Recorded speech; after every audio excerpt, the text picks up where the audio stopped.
છું અને તે મારા નાકમાં પૂંબડા ભરાવ્યા, એટલા માટે મારે પ્રગટ થવું પડ્યું તારા માટે.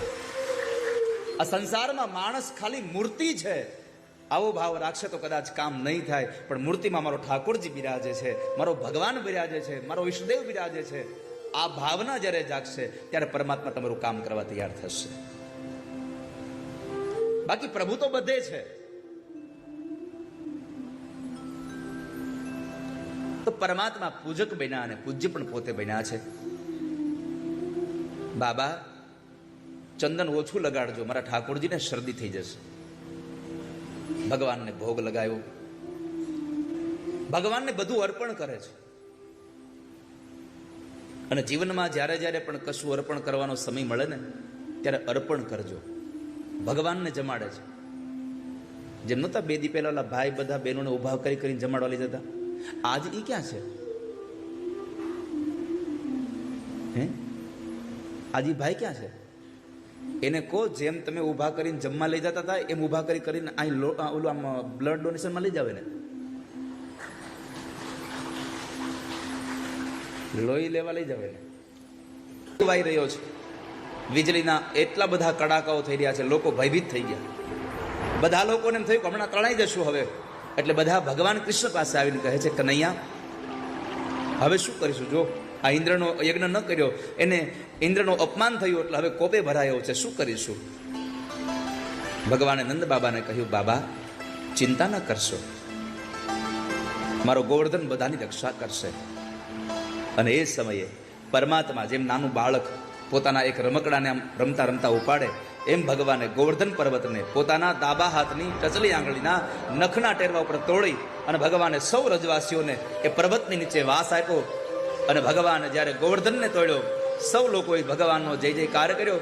બોલીએ ગોવર્ધનનાથ કી, ગિરિરાજ ધરણ કી, શ્યામ સુંદર શ્રી યમુને મહારાણી કી, વલ્લભાધીશ કી. ભગવાનનો જય જયકાર થયો. પરમાત્માએ બધા લોકોને નીચે આશ્રય આપ્યો છે. અને જેમ જેમ વ્રજવાસીઓ નીચે આવતા ગયા તેમ તેમ પર્વત મોટો થતો ગયો. ભગવાને સૌ વૈષ્ણવોની રક્ષા કરી. કેમ? મારા પ્રાણ થકી મને વૈષ્ણવ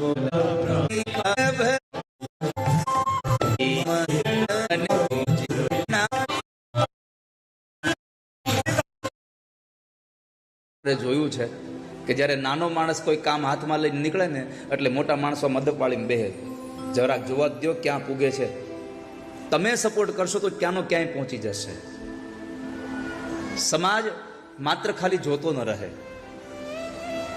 માટે પહેલો ઉપદેશ છે કે નાનો માણસ કામ કરે તો મોટા માણસો એને સહયોગ કરે, એને ટેકો આપે. ત્યારબાદ 7 દિવસ સુધી આ લીલા ચાલી. અને 7 દિવસના અંતે ઇન્દ્રને ખબર પડી કે બ્રહ્મનો અવતાર થઈ ચૂક્યો છે. એકાંતમાં આવી અને ભગવાન ઠાકોરજી પાસે પ્રાર્થના કરે છે. વિશુદ્ધ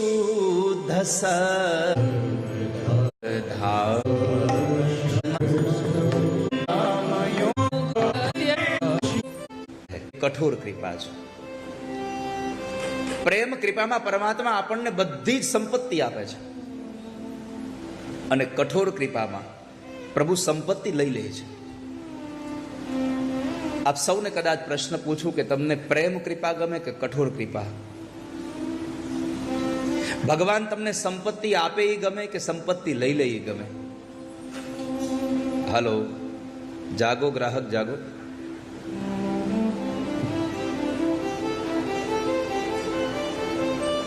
શું ગમે તમને? પૈસો આપે ગમે કે લઈ લે ગમે? હે, આપે ને? હા, પણ સૌથી વધારે શ્રેષ્ઠ કોઈ કૃપા ભગવાનની હોય તો કઠોર કૃપા છે. કારણ સંપત્તિ જ્યારે ભગવાન આપે છે ત્યારે આપણે પરમાત્માથી દૂર થઈએ છીએ, અને જ્યારે ભગવાન દુઃખ આપે છે ત્યારે આપણે ભગવાનની નજીક જતા જઈએ છીએ. જ્યારે ભગવાન પોતાને નજીક બોલાવવા માંગે છે ત્યારે પરમાત્મા દુઃખ આપે છે આપણને. અને એક વાત એ પણ યાદ રાખજો કે ભગવાન દુઃખ એને જ આપે છે જેનામાં સહન કરવાની તાકાત ભળી છે. પરમાત્મા જેમ જોઈને સુખ આપે છે એમ પરમાત્મા જોઈને જ દુઃખ આપે છે. તો પ્રભુએ કહ્યું, મારી કઠોર કૃપા થાય તો સત્તા જતી રહે ઇન્દ્ર. તમ ભ્રંશયામી સંપદ્ભ્યો. સંપત્તિ અને સત્તાથી વિહોણો બનાવી દો મારી કઠોર કૃપાથી. ભગવાન મને ક્ષમા કરી દો. પરમાત્માએ 7 દિવસના અંતે ઇન્દ્રનો અહંકાર ઉતાર્યો, એની કથા બતાવી અને ત્યારબાદ વરુણ વિજયની કથા, એટલે કે જીભને જીતવાની કથા છે. જે સંસારમાં માણસ જીભને જીતે છે એ આખા જગતને જીતી શકે છે. ક્યારે કેટલું અને કેવું બોલવું એનું જો ભાન રહે તો માણસ બધું જીતી શકે છે. તો વરુણ વિજયની કથા બતાવી અને પછી રાધા અને કૃષ્ણ બંને જણા યમુનાના ઘાટ ઉપર એક વૃક્ષને ટેકો દઈ અને ભગવાન અને રાધિકાજી બંને બેઠા છે. પરમાત્મા વાંસળી વગાડે છે. રાધાજીએ ભગવાનને પ્રશ્ન કર્યો. આ તો કનૈયાના અને રાધાના વિશુદ્ધ પ્રેમની વાત છે. એ વિશુદ્ધ પ્રેમની કથા છે.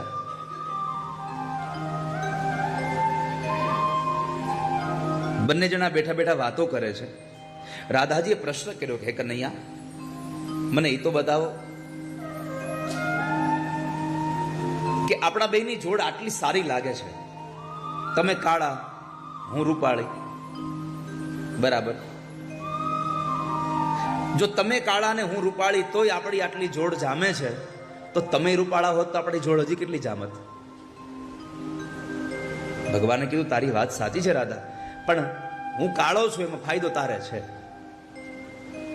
દાદાજીને જરા આમ મોઢું મચકોડાઈ ગયું કે તમે કાળા છો મારે શું ફાયદો. ભગવાન કહે છે કે રાધા સાંભળ,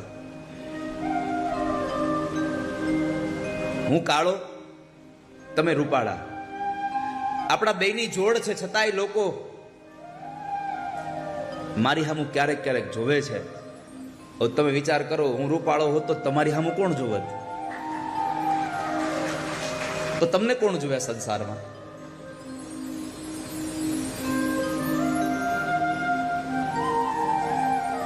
દાદાજીએ પ્રશ્ન પૂછ્યો, પ્રભુ તમે કાળા કેમ થયા? શા માટે તમે કાળા બની ગયા?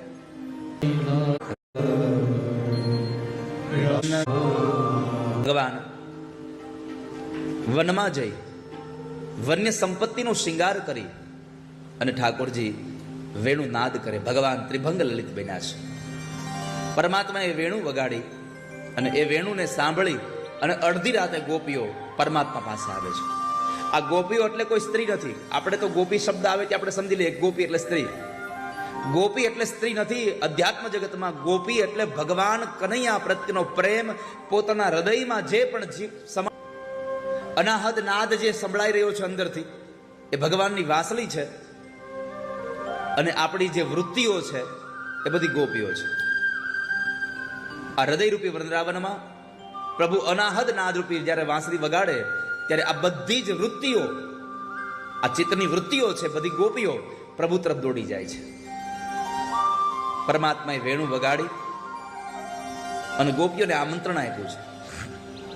રામાવતારના ઋષિ મુનિઓ હતા, એ બધા જ કૃષ્ણ અવતારમાં ગોપી બનીને આવ્યા છે.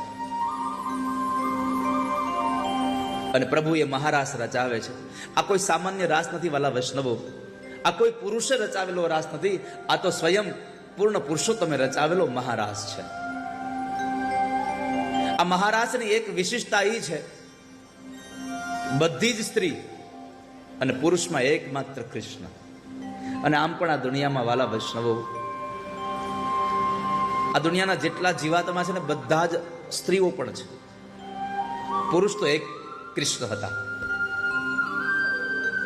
પરમાત્મા એક જ કૃષ્ણ છે, એ પુરુષ છે અને એટલા માટે એને પૂર્ણ પુરુષ કહ્યા છે. તો ભગવાન પૂર્ણ પુરુષોત્તમે રચાવેલો મહારાસ છે. પરમાત્માએ કહ્યું છે કે મારા રાસમાં એક ફેરો મારે, ખાલી એક ચક્કર, એને 84ના ચક્કરમાંથી છોડાવવાની જવાબદારી મારી છે. આવું ભગવાને જાહેર કર્યું છે. 84ના ચક્કરમાંથી છોડાવે.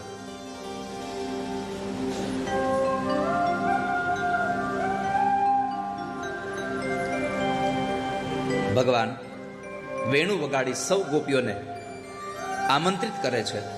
ગોપીઓ અડધી રાતે પોતાના પતિને, પોતાના સાસુ સસરાને, પોતાના બાળકોને છોડીને ભગવાનને મળવા જાય છે.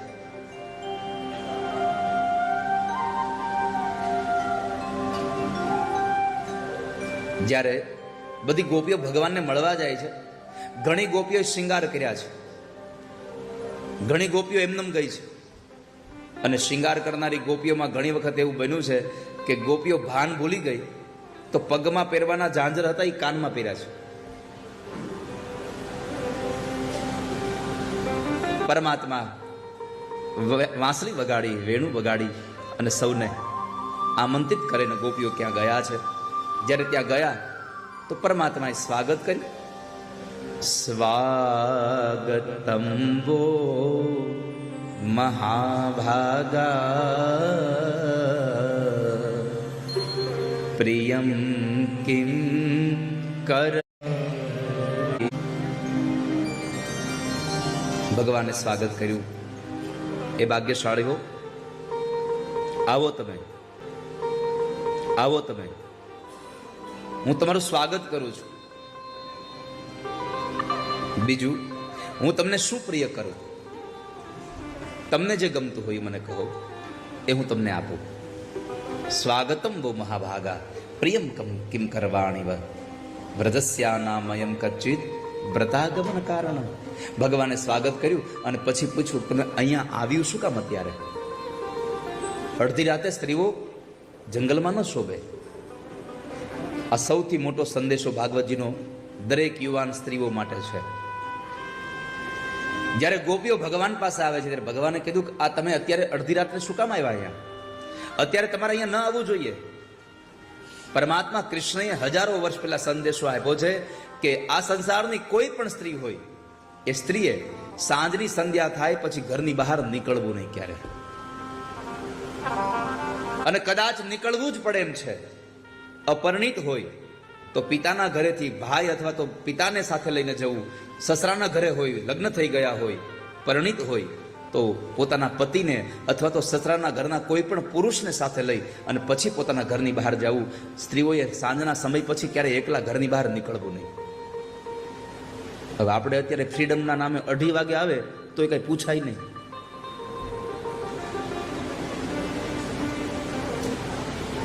તમે પૂછી ન શકો. અને પાછા આપણે કઈ કહીએ જરાક પૂછતા, અરે અત્યારે છોકરાઓને ફ્રીડમ હોય. હવે તમારી ફ્રીડમ એટલી બધી ન હોવી જોઈએ કે કાલ સવારે સમાજમાં તમારે નીચે જોઈને બેસવું પડે. યાદ રાખજો. આ તમારા સંતાનોને સ્વતંત્રતા આપો. ખૂબ રાજી છીએ અમે, પણ તમારા સંતાનો તમારી સ્વતંત્રતાને સ્વચ્છંદતામાં બદલી ન નાખે એના માટે એની કાળજી પણ રાખો. નહીં તો તમારી આપેલી સંપત્તિ, તમારો આપેલો મોબાઈલ, તમારી આપેલી ગાડી અને તમારી આપેલી છૂટછાટ એક વખત ખૂણામાં બેસી અને તમને જ રોડાવશે. તમારા યુવાન દીકરા દીકરીઓ જ્યારે પણ તમારા પૈસાને વાપરી રહ્યા છે ત્યારે એક વખત તપાસ કરો કે એ બરાબર યોગ્ય જગ્યાએ વાપરે છે.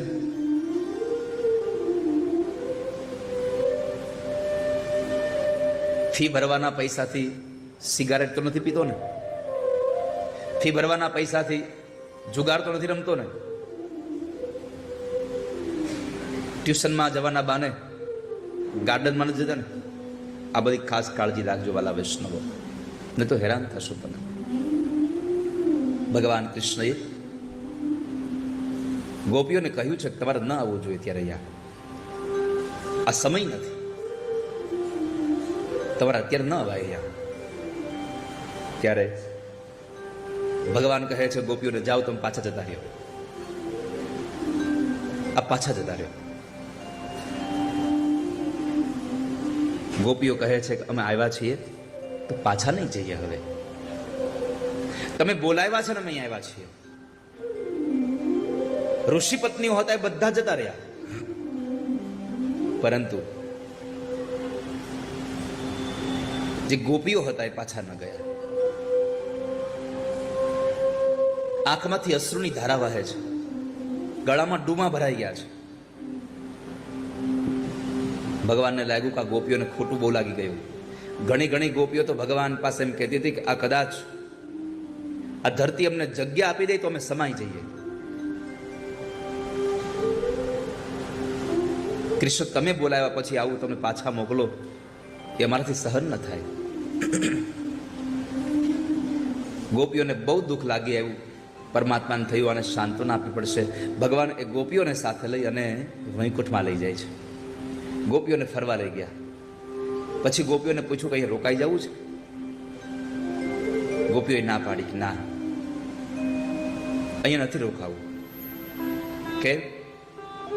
તો કહે છે કે અમારે વૈકુંઠનું કઈ કામ નથી. મારું વન રાવણ છે,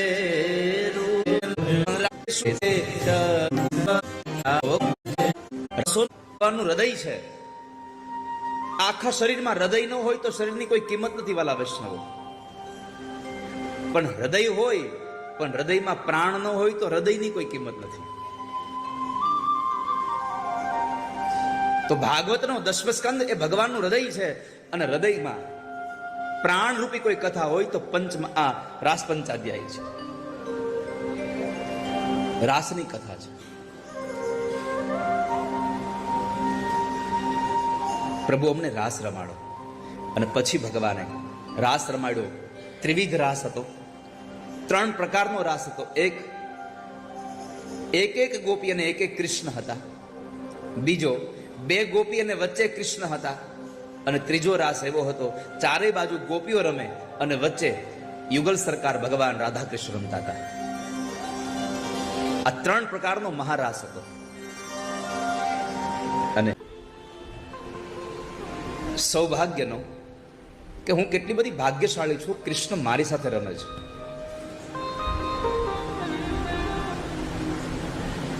તાસામ તદ સૌભગમદમ વિક્ષમાનમ ચ કેશવ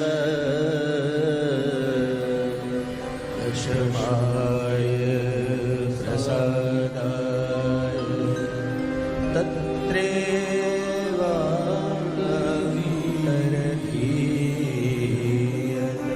અને એવા સમયે પરમાત્માને થયું કે આ અહંકાર બરાબર નથી. એટલે ઠાકોરજી એ જ સમયે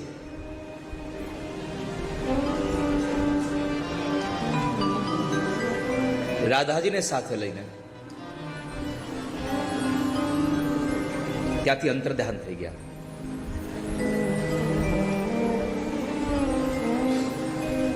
જેવા ભગવાન રાધાને લઈને નીકળી ગયા એટલે ગોપીઓની આંખમાંથી અશ્રુની ધારાઓ વહેવા લાગી છે.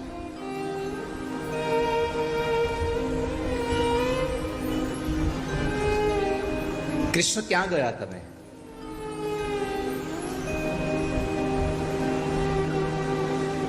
બધી જ ગોપીઓ ભગવાનને પુકારી રહી છે.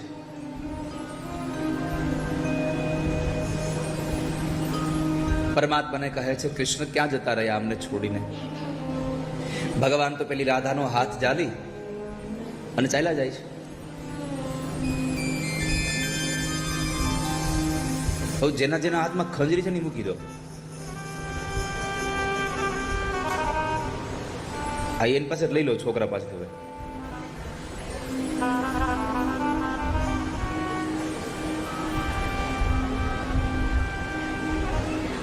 વાદ્ય વસ્તુ જ એવી છે, એ પાસે હોય ને એટલે નાનું છોકરું હોય મોટું હોય એ વગાડ્યા વગર રહી ન શકે. હવે એના હાથમાંથી લઈ લો, નકર હું આવીને લઈ જાઉં.